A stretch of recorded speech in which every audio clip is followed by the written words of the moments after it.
A brutal display of power tennis from Elena Ostapenko. She was well down in that second set, but she roared back.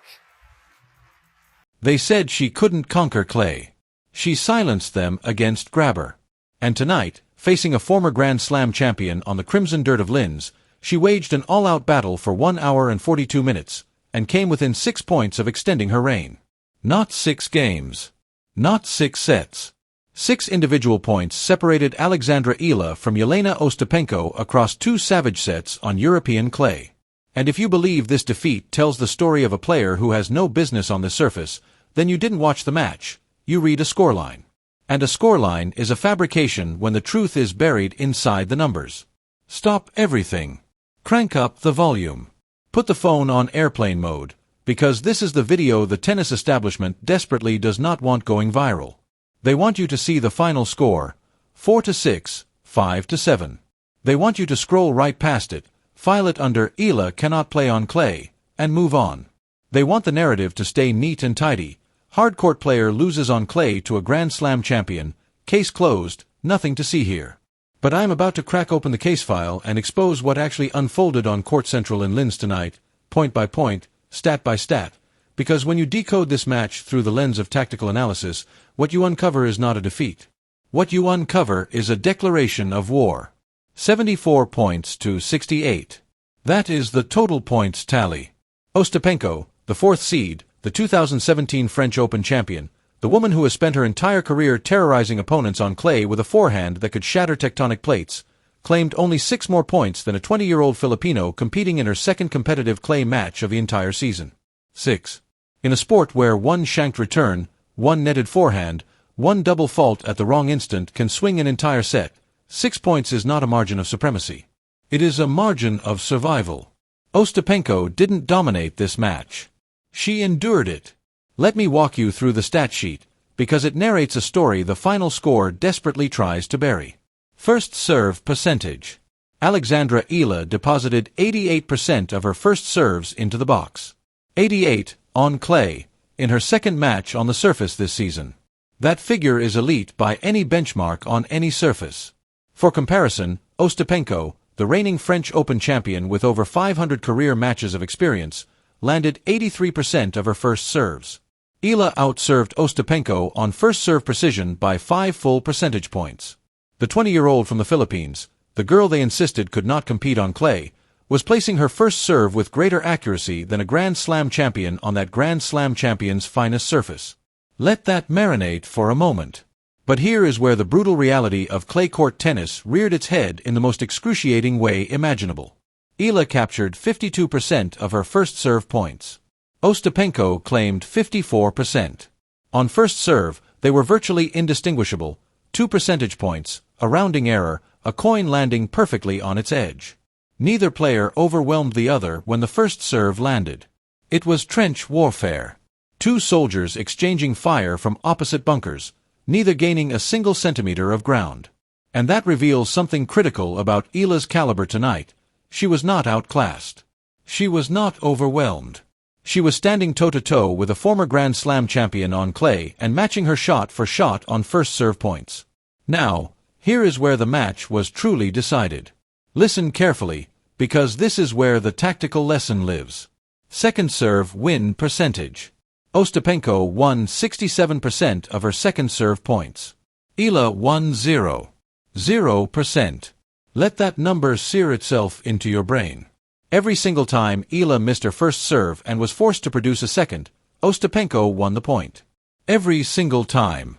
On clay, the second serve sits up. The ball bounces higher. The returner has more time to load and unleash. And Ostapenko, armed with a forehand that generates the kind of topspin that makes the ball kick up above shoulder height, converted every second serve into an execution. She positioned herself 3 feet inside the baseline, read the delivery, and unloaded return after punishing return with a ferocity that left Eala no time to recover, no space to construct a rally, no oxygen to breathe. But here is the part the establishment will never acknowledge. This is not a flaw in Eala's character.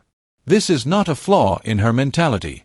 This is a tactical adjustment that can be rectified on the practice court in Mallorca over the coming week. It is a spin rate issue. It is a placement issue. It is the difference between a second serve that kicks wide to the backhand and a second serve that floats directly into the Ostapenko forehand zone. And the Rafa Nadal Academy is the single greatest facility on the planet for solving precisely this problem. The coaches who forged the greatest clay court player in human history know exactly how to construct a second serve that neutralizes power returners on heavy clay. This is not a crisis. This is a lesson. And Eala, being the student of the game that she is, will absorb this lesson and return sharper, heavier, and more ruthless on second serve than she was tonight. Now let's discuss the breakpoint battle, because this was the chessboard where the war was waged and lost by the narrowest conceivable margin. Ostapenko generated 9 breakpoint opportunities. She converted 6. 67% efficiency. That is clinical. That is the precision of a Grand Slam champion who has inhabited these moments hundreds of times before. She knows exactly where to direct the return when breakpoint arrives. She knows how to amplify aggression by precisely the right degree. She carries muscle memory forged through years of competing at the highest level on the surface where she claimed her greatest triumph. Eala also generated 9 breakpoint opportunities. She converted 4, 44%. And if you're doing the arithmetic, you already see it. Eala was 2 converted breakpoints away from potentially flipping this entire match. 2 points. 2 moments where the ball grazed the wrong side of the line, where the forehand clipped the tape instead of clearing it, where the rally ended 1 shot too early. 2 points, and we would be discussing how Eala dismantled a former French Open champion on clay for the first time in their head-to-head. The margin between glory and heartbreak tonight was thinner than a razor's edge. Examine the games won, 13-9. Ostapenko claimed 4 more games. And the max consecutive games won tells you precisely how the damage was inflicted. Ostapenko strung together 6 straight games at one point, a set and a half worth of momentum compressed into one devastating surge. When Ostapenko ignites, when her forehand starts painting lines and her backhand starts whistling past your ear, she doesn't win points, she wins avalanches. She buries you beneath a cascade of winners arriving so swiftly and so heavily that by the time you glance up, the scoreboard has been completely transformed. Tonight, she located that gear during one pivotal stretch, and it was sufficient to construct a lead that Eala spent the remainder of the match attempting to claw back. But Eala did claw back. Examine her own max consecutive games won, 4. After absorbing that 6-game avalanche, most players would have collapsed. Most players would have already accepted the defeat, mentally shifted focus to the next event, checked out entirely. Eala responded with a 4-game surge of her own. She fought back. She recalibrated. She refused to let Ostapenko cruise to the finish line. The second set extended to 5-7, meaning Eala had the Latvian serving at 5-5 at some stage in that set. The former French Open champion was not comfortable. She was not relaxed. She was not cruising. She was tightening her grip on the racket with every game, because she understood that the player across the net was not going away, was never going to go away. And examine those double faults. Ostapenko committed 11 double faults. 11. That is a staggering number for a 4th seed at a WTA 500 event. It reveals that even Ostapenko, the veteran, the Grand Slam champion, was feeling the weight of this match. Her arm was tensing. Her toss was drifting. Her nerves were exposed on every second serve that sailed long or clipped the net.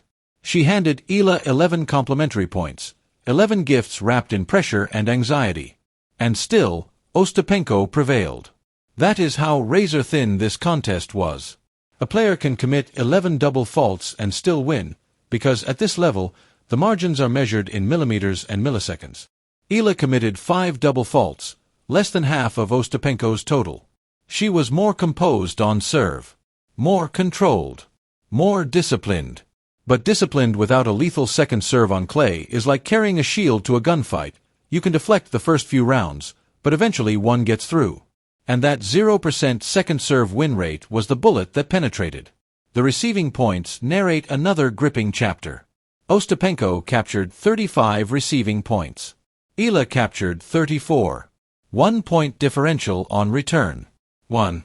They were essentially identical in their capacity to attack each other's serve from the return position. Eala was reading Ostapenko's delivery just as acutely as Ostapenko was reading hers, competing at the exact same tier on the return side. The gap, the entire gap, originated from the service side. Eala won 34 service points. Ostapenko won 39. 5 points. The complete match was decided by a 5-point differential on serve, almost entirely traceable to that devastating 0% second serve performance. And this is precisely why I refuse to label this a failure. This is why the Eala army should refuse to mourn tonight, because what Alexandra Eala demonstrated on Court Central in Linz is something that should genuinely terrify every remaining player in the draw and every opponent who will encounter her on clay for the remainder of the season. She matched a former French Open champion on first serve points. She matched her on receiving points. She converted 4 of 9 break points against a player who has won a Grand Slam on this very surface. She fought back from a 6-game avalanche. She pushed the second set to 5-7. She was 6 total points from winning the match. And she accomplished all of this in her second clay outing of 2026, after spending the first 3 months of the season on hard courts across 4 different continents. The tournament director of the Linz Open described her as unbelievable before the tournament even commenced. Tonight, she validated that word with a performance that was unbelievable in its competitiveness, unbelievable in its resilience, and unbelievable in how close it came to producing one of the defining upsets of the clay season. And the calendar does not pause. Stuttgart is next. Then Madrid. Then Roland Garros. 3 more clay tournaments at the highest tier. 3 more opportunities to absorb the lessons from tonight, walk back onto the red dirt of the Rafa Nadal Academy, drill that second serve until the spin rate doubles and the placement becomes surgical, and return as a version of Alexandra Eala that transforms that 0% into 60%. And when that happens, when the second serve evolves from a vulnerability into a weapon, the player who went toe-to-toe with Ostapenko tonight and fell by 6 points will become the player who defeats Ostapenko on clay, and the player after her, and the one after that. The head-to-head between Eala and Ostapenko now reads 2 wins and 1 loss, in Eala's favor. Both of Eala's victories arrived on other surfaces. Ostapenko has claimed the clay chapter. But the book is not finished. The rivalry is evolving. And the next time they meet on red dirt, Ostapenko will know that the girl from the Philippines who went 0% on second serve in Linz has spent every single day since then at the academy where the greatest clay court player in history constructed his empire, eradicating the one flaw that cost her this match. Here is what this loss truly signifies in the broader context of Eala's 2026 season.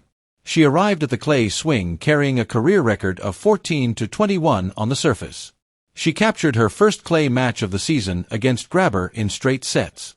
She then claimed a set from a Grand Slam champion and came within 6 points of winning. Her clay record now sits at 15-22. The gap is narrowing. The trajectory is bending. The player who dropped 6 matches on clay in 2024 and went winless across 3 clay events in 2023 just competed at a caliber that forced a former French Open champion into 11 double faults and a desperate fight for every single game. That is advancement. That is evolution. That is the arc of a player who is not approaching clay as a weakness to endure, but as a surface to conquer. So here is your mission, Eala Army, and this one carries more weight than any victory celebration ever could, because this is where genuine fan bases are distinguished from casual spectators. Casual followers celebrate victories and vanish after defeats. The Eala Army does not vanish.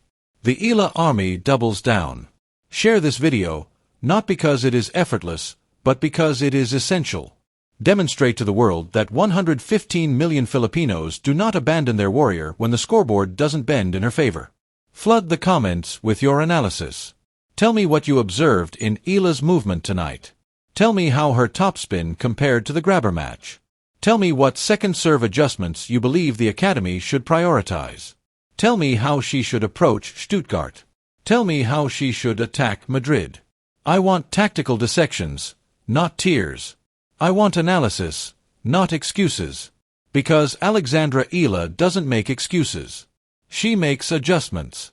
And the next time she steps onto red clay, the establishment will recognize that what unfolded in Linz against Ostapenko was not the conclusion of the clay court story. It was the opening chapter. 4-6, 5-7. 6 points. 10% statistic that can be corrected on the practice court in Mallorca. And a 20-year-old warrior who matched a Grand Slam champion in every single category but one, and still nearly won. They said she can't win on clay. She defeated Grabber in straight sets. They said she can't compete with Grand Slam champions on clay. She came within 6 points of proving them wrong again. The narrative is fracturing. The wall is crumbling. And Stuttgart is 5 days away.